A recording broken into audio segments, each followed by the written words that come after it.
주의 위엄 이곳에 가득해. 할렐루야. 오늘 여러분들과 함께 이곳이 빈들입니다, 그런 제목으로 함께 말씀을 나누고자 합니다. 여러분들은 빈들이라고 하면 어떤 이미지를 머리에 갖고 계십니까? 빈자가 빼어진다면 흔히들 사람들에게는 들은 풍요의 상징이고 뭔가 먹거리와 사람들의 마음을 풍요롭게 하는 장소로 인식이 될 수 있습니다. 하지만 앞에 빈자라고 하는 말이 붙으면 누구에게나 쓸쓸하고 희망이 없고 내일이 없는 그러한 상징적인 장소가 바로 빈들이라고 말할 수가 있습니다.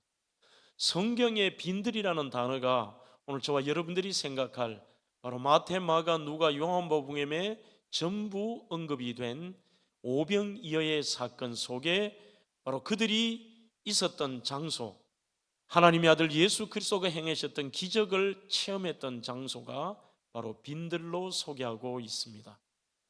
여러분들이 성지순례를 가시면 꼭 방문하는 장소가 바로 갈릴리 호수를 중심으로 해서 위에 가버나움과 내려오면서 이렇게 언덕 쪽에 올라가시면 예수님이 산상수훈을 행하셨던 곳에 있는 팔복교회, 그 아래쪽에 내려오시면 바로 오늘 설교의 배경이 되는 오병이어 교회가 있습니다.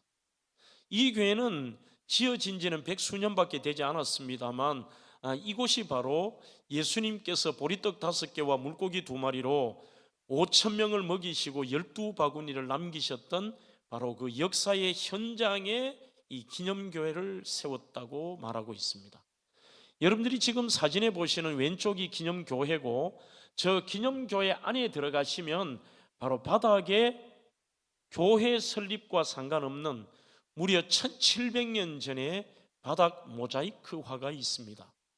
보리떡 5개와 물고기 2마리가 모자이크가 되어 있는 바닥 타일입니다.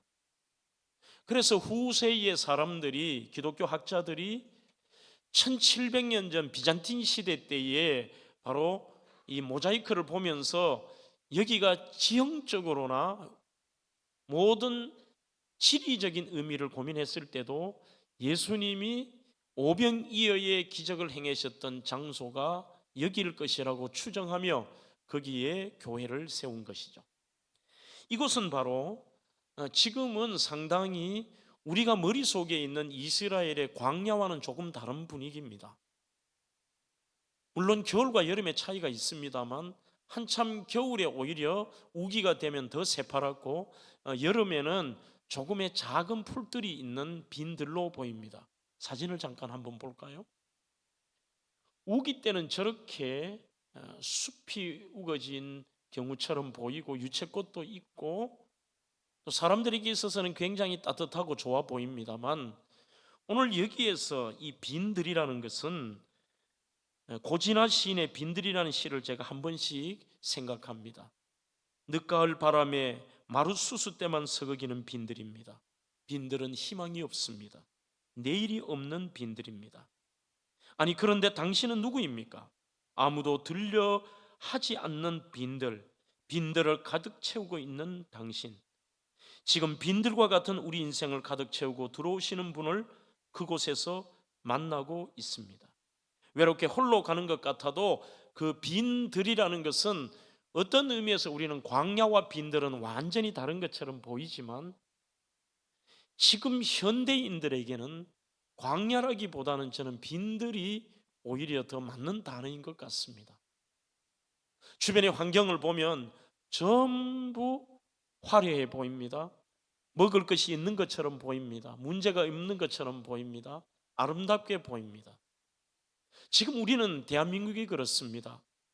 과거에 비해서 먹을거리와 삶의 여건들과 환경들이 참 좋아 보입니다.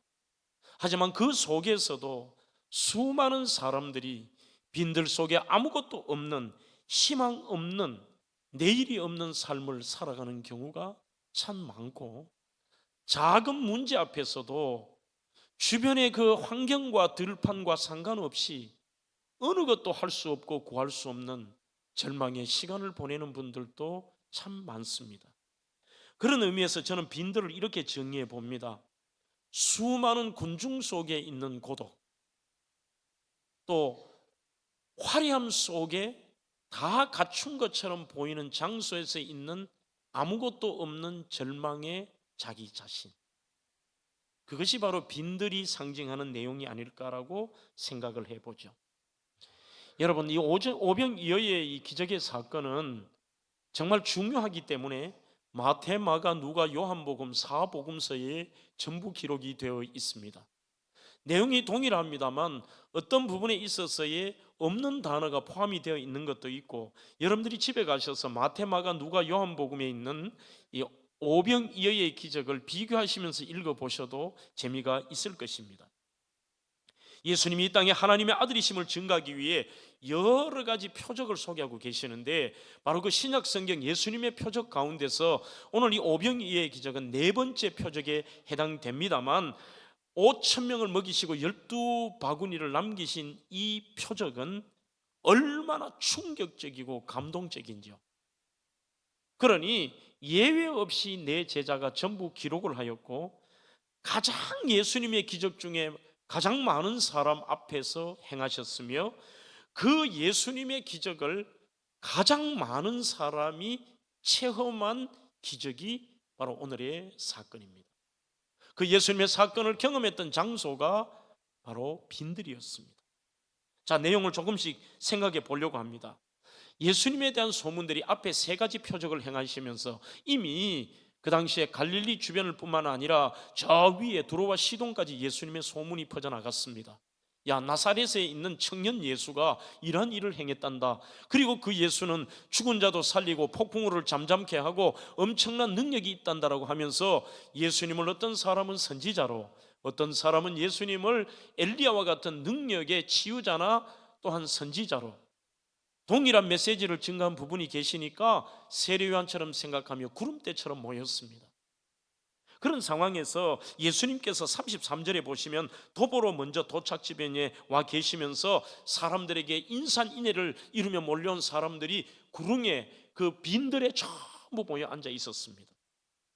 여기서 예수님께서 생명의 말씀을 증거하는데 어느덧 시간이 지나서 때가 저물었습니다. 요한복음 6장 35절에 이렇게 말씀합니다. 때가 저물어 가매 제자들이 예수께 나와 여짜오되 이곳은 빈들이요 날도 저물어 갑니다라고 얘기합니다. 제자들이 예수님이 몰랐겠습니까? 예수님에게 건의를 하는 것입니다. 이들은 여전히 가장 가까이에서 예수님이 행하신 일과 그분이 하나님이심을 표적을 보여주었으면도 그들은 예수님을 그들의 구원자나 만왕의 왕으로 하나님으로 믿지 않았습니다. 그러니 인간적인 생각으로, 인간의 지도자로 믿으면서 내가 저분을 쫓았을 때 뭔가 나에게 도움이 되고 한 자리를 얻을 것이라는 인간적인 욕심으로 예수님을 쫓았습니다. 그래서 혹시나 사람들이 이렇게 분위기 좋으면서 분위기를 망칠까봐 예수님에게 건의를 합니다. 예수님, 날이 저물었습니다. 그리고 오늘 설교의 제목이 나옵니다. 이곳이 빈들입니다. 오늘 제가 주보에 빈들이라고 써도 되지만 왜 뒤에 에레모스라고 하는 원문을 썼을까요? 결코 지식을 자랑하려는 의미가 아니라 그 의미가 우리가 아는 빈들과 좀 더 상징적인 의미가 있기 때문에 썼습니다. 헬라의 에레모스라는 말은 쓸쓸하고 문제 해결을 할 수 없는, 인간적인 어떤 것으로도 해결할 수 없는 절망의 장소를 나타낼 때 쓰는 표현도 단순한 빈들도 에레모스지만 그러한 상징적인 장소를 말할 때도 에레모스라는 단어를 씁니다. 제자들은 이렇게 얘기합니다. 예수님, 지금 시간은 어느덧 밤이 되어버렸습니다. 날이 저물었는데 이 장소에는 사람들을 만족시킬 만한 그 어떤 것도 없는 절망의 장소입니다. 이렇게 표현을 합니다. 인간적인 방법이 또 나옵니다.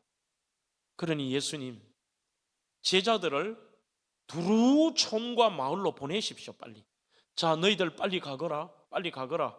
여기는 아무것도 없으니까 괜히 배고파서 짜증 내지 말고 빨리 가서 이제 오늘 여기까지 하고 빨리 가서 저녁을 먹거라.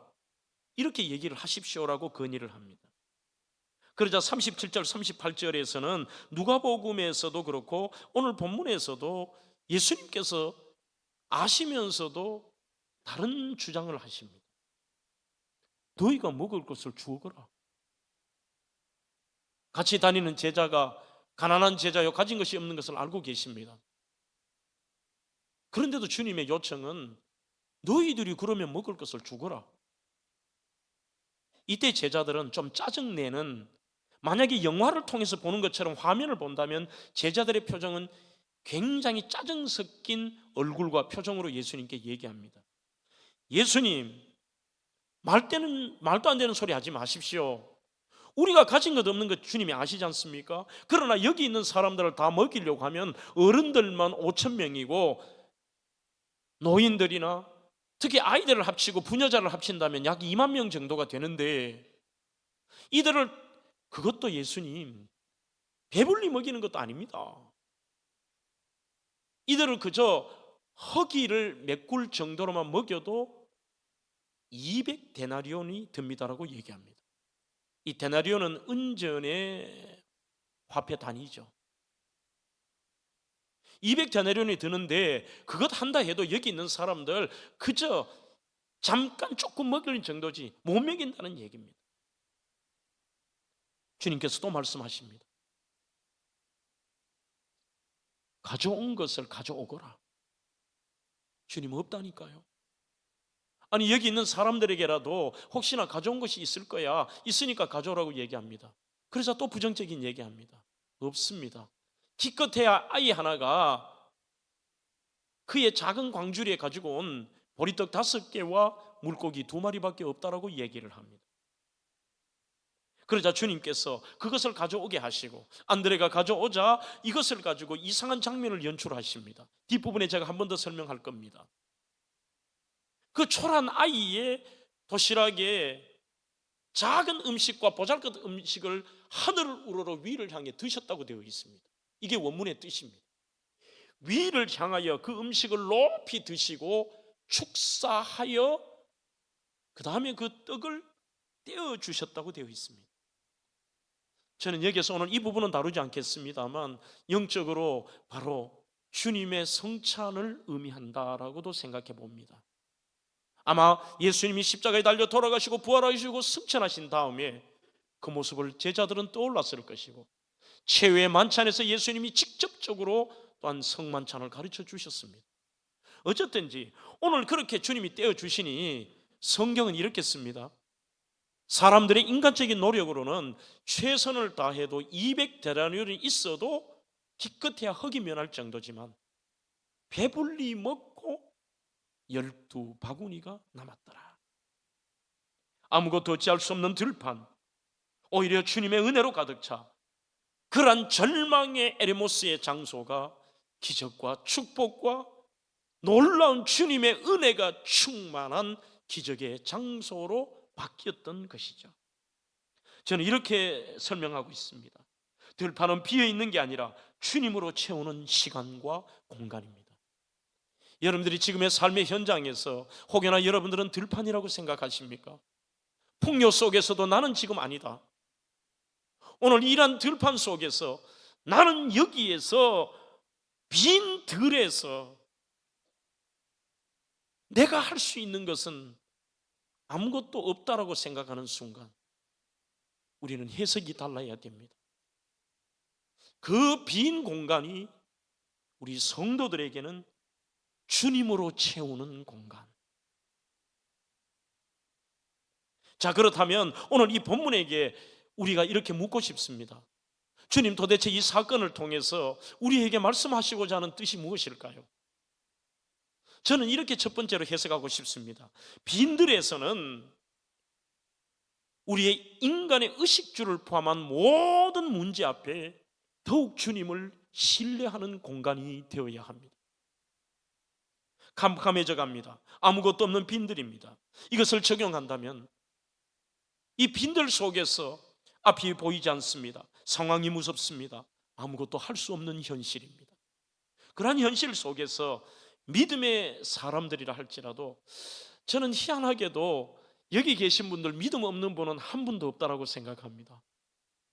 하지만 오늘 우리는 이 말씀을 통해서 삶의 빈들에서 주님을 내가 어느 정도 신뢰하느냐, 이게 중요합니다. 신약 성경 예수님의 표적 사건 속에 옆에 있었던 제자들과 사람들에게 예수님이 가장 많이 말씀하셨던 것이 어떤 말씀이냐면 믿음이 적은 자들아, 이렇게 말씀하십니다. 믿음이 없다고 말씀 안 하십니다. 그래도 예수님 신뢰합니다. 예수님을 따릅니다. 때로는 기도도 해봅니다. 그러나 그 자체의 예수님을 신뢰하는 것이 적다라고 안타까워하고 있다는 사실이죠. 제자들의 모습을 볼까요? 그러니 주님이 이미 앞에서 세 가지의 표적을 행하셨고 그분이 어떤 분이신가를 봤으면서도 인간적인 생각입니다. 따라다니면서도 주님, 총과 마을에 가서 그들이 사 먹게 해달라고 얘기합니다. 주님께서 가져오라고 하니까 이렇게 얘기합니다. 아닙니다. 없습니다. 그러면 우리가 사서 먹인다 해도 200데나리온이 있는데 우리가 200데나리온은 없지 않습니까? 자, 설사 빌립이라는 사람이 구체적으로 얘기합니다. 오늘 성경을 제가 비교한다는 게 이런 것입니다. 요한복음 6장 7절에 보면 빌립이 가로되 각 사람이 조금씩 받게 할지라도 200데나리온 가지고는 떡이 부족합니다. 이렇게 이야기합니다. 그것이 우리의 적은 믿음의 특징입니다. 주님을 신뢰한다고 하면서도 자기가 머리로 경험과 자기가 생각하는 모든 이론들과 지금까지 행해왔던 것을 가지고서 이미 계산을 해버리며 주님에 대한 신뢰도 있지만 그 신뢰는 지극히 작다는 것이죠. 안 그래도 힘써 보지만 이내 낙심하고 포기합니다. 요한복음 6장 9절에서 음식을 구하러 주님이 지시를 하시니까 그래도 믿음이 있으니까 이리저리 다녀보고 뛰어다닙니다. 안드레가 말합니다. 여기 한 아이가 있어 보리떡 5개와 물고기 2마리를 가지고 있다고 하는데 그게 믿음의 행위로 보기는 조금 그런 것 같습니다. 그래도 남보다는 안드레가 조금 낫습니다. 쫓아다니며 진짜 예수님의 말씀대로 그래도 주님의 뜻이 있겠지 해서 순종하는 마음으로 구하는데 그 의미 속에는 깊은 마음에는 있기는 있지만 안 된다는 것입니다. 보잘것없다는 것입니다. 여기에 나오는 단어가 보리떡과 물고기라는 단어가 이크리스와 옵사리오라는 것인데 특히 그 옵사리오가 조금 전에 여러분들 그 타일에 보신 것과는 달라요. 큰 고기가 아니라 보리떡은 당시에 가장 가난한 사람들의 주식인데 보리와 밀은 조금만 넣고 보리를 넣어 만든 굉장히 거칠은 효모도 넣지 않고 어떤 과정과 발효도 시키지 않은 정말 맛없는 빵입니다. 먹기가 힘이 듭니다. 그게 바로 저기 보리떡이에요. 물고기라고는 옵세로리오라는 것은 우리가 흔히들 갈릴리 호수에서 잡히는 큰 베스와 같은 고기를 필러 피쉬라고 하죠. 베드로 고기를 말하는 게 아닙니다. 가난한 사람들이 저 보리빵이 참 목에 넘기기가 어렵고 맛이 없으니까 그때 소금에 절인 작은 우리의 그 멸치젓과 같은, 멸치보다는 조금 큽니다만 보리떡을 먹을 때 목에 걸리지 않게 먹는 보잘것없는 물고기입니다. 안드레가 이렇게 얘기합니다. 주님 말씀하시니까 가족인 가지고 왔습니다만 여기에 이것이 많은 사람에게 얼마 되겠습니까? 전부 자기의 머리죠. 궁극적으로는 나 조금 믿음이 있고 주님에 대한 믿음이 있기 때문에 순종을 합니다만 안 됩니다라는 뜻입니다. 어찌 보면 현대인들의 모습이 여기에 다 나와 있습니다. 나 주님 믿습니다. 주님을 신뢰하지만 이 정도의 문제와 이 정도의 나띵에서 아무것도 없는 데서는 안 됩니다. 내 생각과 내 힘 그리고 계산 여기저기 도움을 구하다가 좌절하고 실망합니다. 제일 중요한 것은 앞에 세 가지 표현에 그것이 자기들이 보았다면 내 눈앞에 있는 주님은 하나님이라는 고백이 나와야 되죠. 거기서 주님은 하나님이십니다. 먹여주세요. 해결해 주세요. 사랑하는 성도 여러분, 희한하게도 마태복음 14장에도 보시면 이 오병이어의 기사 속에 그 빈들이라는 단어가 3번이나 나옵니다. 강조하는 거죠. 여기 에레모스입니다. 아무것도 안 됩니다. 불가능합니다. 없습니다. 우리가 신뢰해야 될 예수님. 그렇지만 여기에서 제가 더 은혜를 받는 부분은 주님은 영적인 부분뿐만이 아니라 모든 하나님의 자녀들의 의식주와 삶의 현장의 문제까지도 그 필요를 채워주시기를 원하시는 분이십니다. 만약 주님의 뜻이 아니었다면 그래 오늘 내가 날도 저물었고 사람들 돌아가라고 해라. 아니 지금 너희들이 말하는 대로 이런 상황에서 내가 굳이 그렇게 식사를 준비할 필요가 있느냐? 그래 빨리 돌아가서 자기들이 마을이나 온갖 곳에 가서 시골에 가서 음식을 구하라고 해라 할 수도 있지만 주님이 구체적으로 그들에게 대화를 나누시며 안타까워하십니다. 나는 너희들의 의식주에도 관심이 있다. 너희들의 이 땅의 삶에 살아가는 삶의 모든 환경의 문제 앞에서도 관심이 있으신 것입니다. 저는 솔직히 오히려 첫 성령 체험을 하고 내가 목회자가 되었을 때는 반대로 생각했습니다. 그게 굉장한 줄 알았습니다. 뭔가 세상적인 것을 구하고 나의 것을 구하는 것은 수준이 낮은 것이고 그것은 문제가 있고 늘 주님 앞에 영적인 것을 구하고 비전을 구하고 그런 것이 멋있는 줄 알았습니다. 주님은 우리의 일상생활 속에서의 환경 속에 거하는 것들에 관심이 없는 것으로 생각했습니다. 하지만 바로 이 오병이어의 사건을 읽을 때마다 제자들은 주님께서는 먹는 것, 입는 것, 인생사에 관심이 없으시다라고 이들은 착각하고 계십니다. 그러면 주님께서 우리의 이 땅의 삶을 뭘로 만드셨습니까? 어떤 의미에서 우리의 배고픔도, 우리의 문제도, 우리의 삶의 크고 작은 문제 앞에서도 주님이 우리에게 관심을 갖고 계시며 우리의 필요를 채워주시는 분이시라는 그 신뢰. 오늘 이 설교를 들을 때마다 여러분들은 때로는 우리의 사고의 전환이 필요한 것입니다. 그분에 대한 전적인 신뢰. 내가 필요한 것들에 의해서도. 저는 제 친구 목사인 이균기 목사가 이 설교를 준비하면서 생각이 났습니다. 이 친구가 부교육자 생활을 하면서 나이가 들어서 울산의 변방에 개척을 했는데 참 힘들었습니다. 처음에는 부교육자로 섬겼던 교회가 후원도 하고 도와주었지만 1년이 지나고 2년이 지나자 건물은 얻어주었지만 방법이 없었습니다. 그리고 어떻게 하든지 하나님의 하심을 자기가 경험하면서 정말 교회의 부흥을 위해서 열심히 했는데 어느 날 먹을 쌀이 없는 것입니다.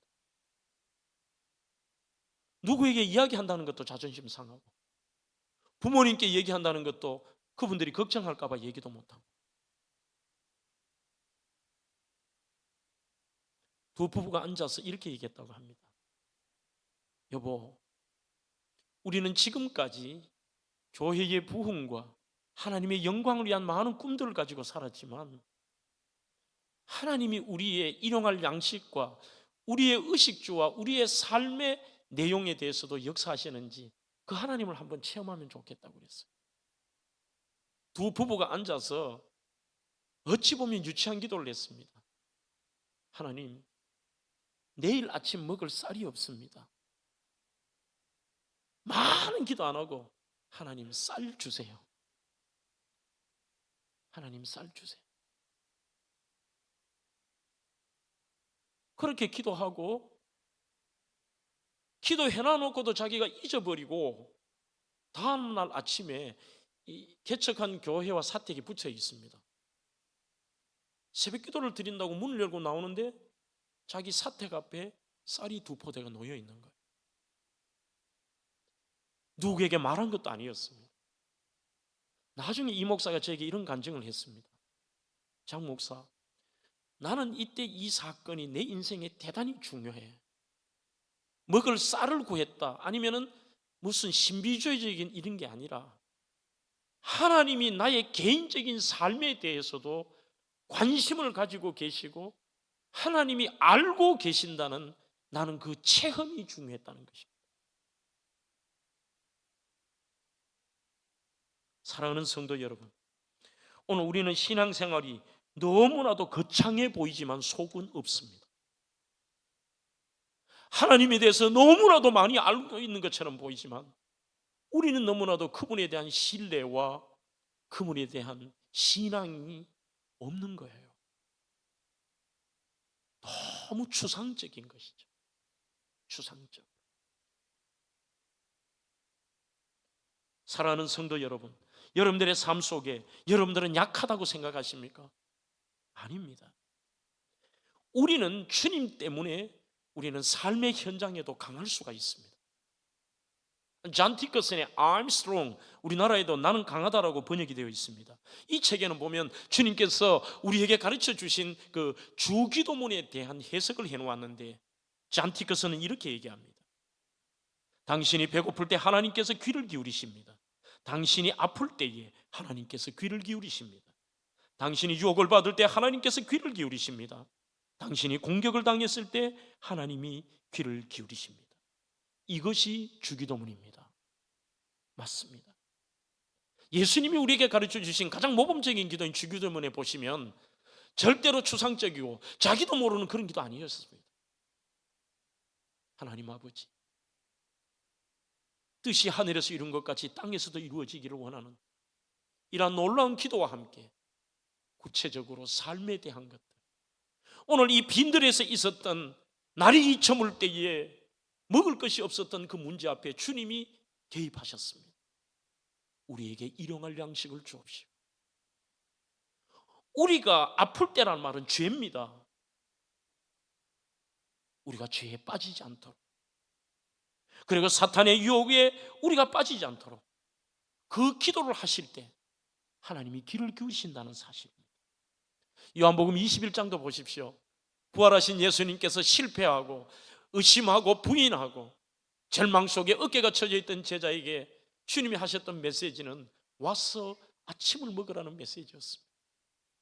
얘들아, 파이디야, 가장 따뜻한 소리로, 얘들아, 이곳에 와서 조반을 먹거라. 요점은 존 디커슨은 이렇게 설명합니다. 하나님께서 인생에서 당신을 꼼짝 못하게 붙잡고 계신다고 느껴질 때 그분이 당신을 돕기 원하신다는 사실을 알 수 있습니다. 그래서 당신은 어떤 순간에도 하나님을 초대하십시오. 조금 전에 제가 이 목사 얘기도 했습니다만 어느 특정한 것이나 어떤 폼나는 것이나 그런 대단한 것 아닐지라도 삶의 크고 작은 현장에서 그분을 초대하라는 것입니다. 하나님 먹을 게 없어요. 하나님 여기가 아파요. 하나님 우리 아이 얘가 이래요. 지금 하나님 나는 이곳이 빈들이에요. 하나님 도와주세요. 그러나 여기서 필요한 것은 무엇입니까? 그렇게 하면서도 사람들은 가장 문제가 오늘 이 제자들의 모습처럼 예수님에 대한 신뢰가 부족하다는 것입니다. 전적인 신뢰가 될 때에 그때 하나님의 역사가 나타납니다. 브레넌 매닝의 신뢰라는 책에 보면 이 책은 조금 어렵습니다. 어렵긴 합니다만 이런 표현이 있습니다. 신뢰는 믿음과 소망의 멋진 결합이다. 예수님에 대한 100% 믿음이 있는데 그 믿음이 있고 그리고 포기하지 않고 삶의 현장에서 소망이 겹쳐질 때 이게 주님을 신뢰라는 것이죠. 하나님을 불신하는 것이 가장 심각한 등급의 사악함이라는 말을 합니다. 우리는 엄청난 사회법적인 죄를 지을 때 사악함이라고 하지만 하나님을 100% 신뢰하지 못한 그게 악하다는 것입니다. 네덜란드의 신학자 에드워드 쉘레백스는 기독교는 믿어야 하는 메시지가 아니라 믿음의 체험이 메시지가 되는 거라고 말합니다. 여러분 신뢰라는 책에서 조금 전에 제가 인용한 이 브래넌 매닝의 신뢰라는 책을 보면 조금 제가 처음 이 책을 읽었을 때 굉장히 충격을 받았습니다. 너무 강해요. 어떤 예화인가 하면은 자기가 뉴저지 주의 고속도로를 이렇게 달리는데 100m 앞에서 링컨 큰 좋은 차가 앞에 가면서 오른쪽으로 이쪽으로 들판이 있고 이렇게 도랑이 있는데 거기에 앞에 탔던 차의 사람이 뒷자리에 창문을 열고 같이 탔던 사람이 자기가 키우던 개를 밖에 집어 던져버립니다. 이 콜리라고 하는 종의 개를 밖으로 집어 던져버리는데 이 개가 그 빠른 속력으로 달리면서 집어 던지니까 도랑에 여기 처박히고 완전히 이 개가 피를 철철 흘리면서 거기에서 이 개가 얼마나 불쌍한지 그런 일을 당하면 개일지라도 충격 속에 이 주인의 배신을 느낄 거예요. 평생의 상처가 될 겁니다. 하지만 이때 이 콜리 개가 몸이 문제가 있고 피를 철철 흘리면서 이 버림받은 이 유기견이 개는 앞에 차가 그렇게 미친 듯이 가는데 미친 듯이 그 차를 쫓아가더래요. 여기서 브래넌 매닝이 정말 우리가 이 동물보다도 못하구나. 자기를 몇 년 기르고 자기를 버리는 저 주인에게서도 맹목적으로 신뢰하는데 우리를 만드시며 우리에게 좋은 것을 주시며 주인 되시는 그 하나님 앞에 나의 주인이며 나의 하나님이시라고 하고 지금까지 우리의 삶 속에 그분이 하시는 수많은 일들을 경험하면서도 오늘 그분에 대한 신뢰는 내 경험과 내 생각보다도 작다는 것이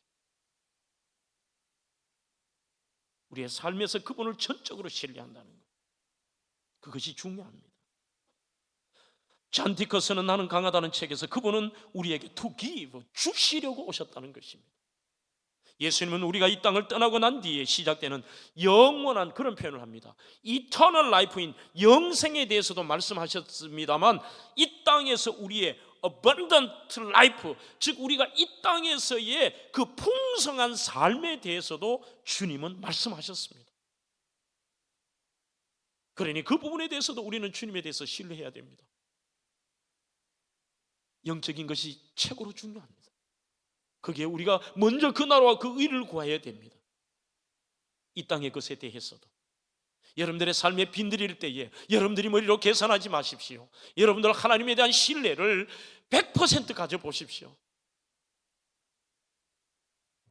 자, 그러면 그렇게 주시는 주님은 어떻게 주시느냐? 빈들에서 힘들어하는 우리를 아시고 해결해 주시는데 거기에서 적당하게 제자들이 생각한 것처럼 200데나리온이 있어도 사람들에게 기껏해야 배고픔을 면할 정도였지만 주님이 주실 때는 첫째는 그들 자신이 배불리게 먹고 이게 어벤던트 삶 아니에요? 풍성하게 주시는 여기에서 남도록 주시는 하나님 12바구니가 남습니다. 여러분들 우리 한글 성경에는 광주리와 바구니를 막 혼동해서 씁니다만 헬라어 원문에서는 단어 두 가지가 다릅니다. 하나는 코피노스라는 바구니가 있습니다. 이 코피노스는 버들가지로 만든 폼에 안을 정도의 아이가 보리떡 5개와 물고기 2마리를 넣을 정도의 도시락에 가까운 이것을 코피노스라고 하는데 지금 12바구니가 남았다고 하는 오늘 본문의 이 바구니는 스프리스라는 단어를 쓰고 있습니다. 그 스프리스는 지금 여러분들이 사진에 보시는 저 바구니입니다. 크기가 서시면 어느 정도 되느냐 하면 보통 제가 서면 제 바닥에서 제 한 턱 이상이 옵니다. 안에 들어가면 성인 남자가 들어갈 수 있습니다.